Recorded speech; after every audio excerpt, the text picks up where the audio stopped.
As someone who is dreaming of becoming a content creator, more specifically in the category of travel, I do a lot of research on this topic, a lot of behind the scenes research. The glamorous life of being a travel content creator that is mostly portrayed might not be as glamorous after all. Here is what I have dug up that might convince you to change your mind if you, as well as me, are longing to become a content creator. As an influencer, you get a lot of things sponsored, but sometimes you have to pay for it yourself. Imagine you go on a cruise. You have to pay for it yourself, sadly, but you're having a great time and you do get to make content while you're on the cruise. Only for you to be sued when you get home and post the videos on YouTube. A few weeks ago, I talked to a guy that works quite far up in the cruise system. I can't tell you the specific cruise that I'm talking about, but he works with these influencers, or at least he has to deal with them when these applications come through. He says that he gets quite a few emails from influencers asking for free stays in exchange for a free review and a video on YouTube. However, he said that they don't want influencers on their ships because it's kind of disturbing for the other guests.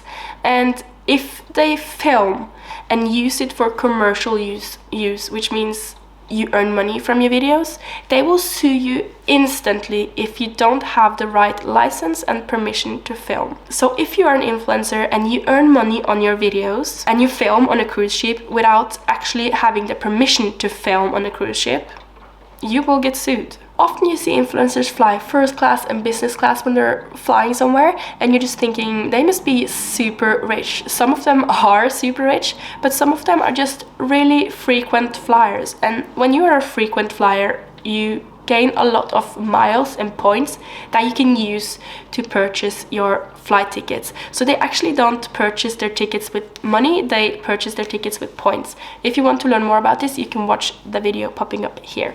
Sometimes when you get something sponsored, it is from a company that knows exactly what they want you to say. So everything will be manuscripted and everything will be controlled, which means that sometimes it can feel less personal. You can't really say exactly what you want to say, and you kind of have to act like this is the best product, even if it isn't. So things can be less personal, and you just have to constantly work on making it look personal to your audience, which can be really exhausting. Now, this one is a bit controversial, but a lot of people actually look down on influencers, and I'm thinking it can just be really hard to know that people think you're not doing a job. Why are you earning so much money when you're not doing anything?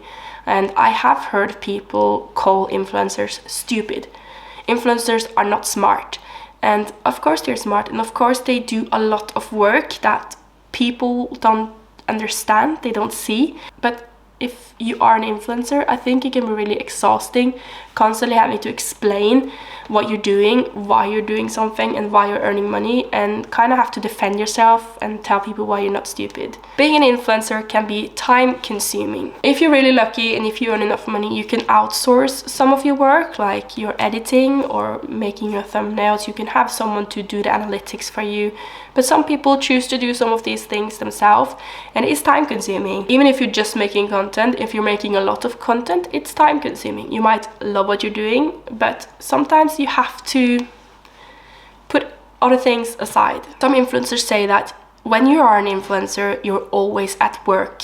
Imagine if you're travel influencers and you're just trying to have a holiday, you go on a vacation, then you're kind of feeling like you're losing good content because you could have been filming this.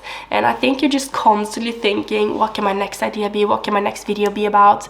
You're just always at work. You can't always bring a family if you have a family. I see a lot of families traveling together, but their whole YouTube is about family travel. And then you have those content creators that is just one person, but I know that they have a family waiting for them at home, and that must be hard if you're just traveling a lot and you have to leave your family behind every time. Long, intensive days. You see them wake up early in the morning and they have a lot to film today, and it's just so much preparation behind filming and after filming and while they're filming, and it can just be very time consuming. When you see travel content creators, it seems like they're always traveling, and you just think that must be so great, constantly traveling. But for a lot of them, that is not the case. Most likely they will have shorter or longer intensive trips where they make a lot of content and then they go home and live their day-to-day life at home before their next big intensive trip.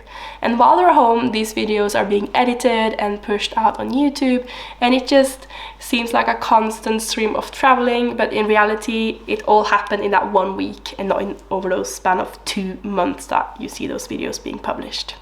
So in one way you can say that it must kind of feel like you are on vacation when you're home from traveling, when you're a travel content creator, because that's when you kind of can relax. And when you're traveling, you're at work. You're constantly at work when you're traveling. Now you would think that influencers always get everything for free, but they don't. The bigger YouTubers might get a lot of things more than what they can actually say yes to, but the smaller, bigger YouTubers, they often have to sell themselves. So some of them are just sending tons of emails to different companies telling them why they are perfect for this exact product and why they should get this activity for free. They're kind of selling themselves and trying to explain why they should get something for free, and it must be kind of exhausting. And how do people in the other end take this? How do you go about this without seeming like a beggar? So I think that sometimes influencers pay more out of their own pocket than what you actually think.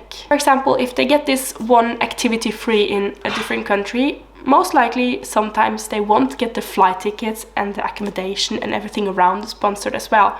So they have to pay for that themselves only to join this free activity. And I think these content creators have spent a ton of money out of their own pocket to get to where they are today, where they can get free stuff. And the last one is they can't always decide their own schedule. If they are so lucky to get a sponsored trip to this country, that trip might be on this exact date, which means that you can't decide yourself when you want to travel here and there. You have to just follow the plan and follow the dates that you get.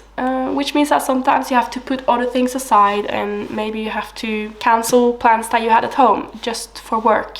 After hearing all these cons about being a travel content creator, is it still something that you would like to do? Let me know in the comments below. I know that I do, and I would be so happy if you would help me by liking this video and subscribing to my channel. Just to make it clear, I am not a content creator, influencer, or any sort of travel content creator at all. This is just what I've heard and read about and done some research about from actual influencers. Thank you very much for watching this video. I'll hope to see you in my next one. Bye bye!